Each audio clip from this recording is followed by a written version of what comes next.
talked about the JA paradigm, the sport application paradigm, and how they've taken it. What seems so weird when you look at it, looks like it looks really odd to my eyes when I first encountered it, and it was easy for me to discount it. Oh, that's just wrong, that's just screwed up, what are they doing? Scratching my head a lot before I realized that they are training all their ukes from a resistant point of view, from the point of view of trying to stop the technique all the time.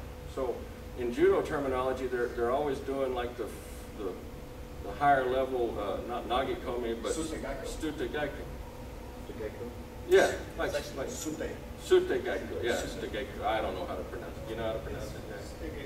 Stegeko is how you pronounce it. Okay.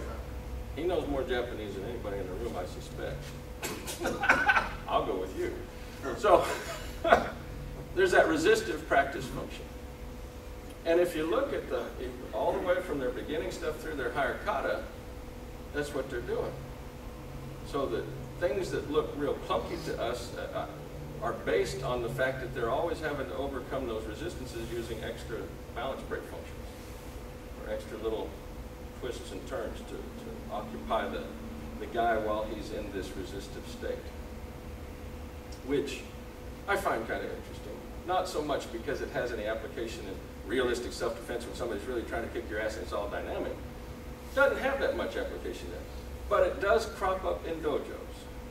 You do get a hold of the guy that walks in and they're doing the whole resistive function to you, and you can wind up going, wow, I just can't do anything to this guy. It can leave you with a sense of impotence sometimes. You try your goodie that you're used to working, and they're just busy doing the resistive Frankenstein routine on you. And you go, shit, it doesn't work. Well, the plus of what the Japanese have done is that they've built an entire system out of mechanisms to break that thing down. And that's kind of been, oh, wow, that's fun. And so some of this stuff I've been sharing from the 17 up till through here has dealt with that, like this little sideways break. The sideways break is a great example because they don't even do a whole hell of a lot with balance break and him being active. They start with an entire routine of uke being static, Tori making the initial move, and then getting active on his ass. You say, well, that's an offensive Tori. Shit, yeah. It's a proactive, seizing the initiative, jump in there and snatch it and do it to him thing, which goes back to the judo thinking.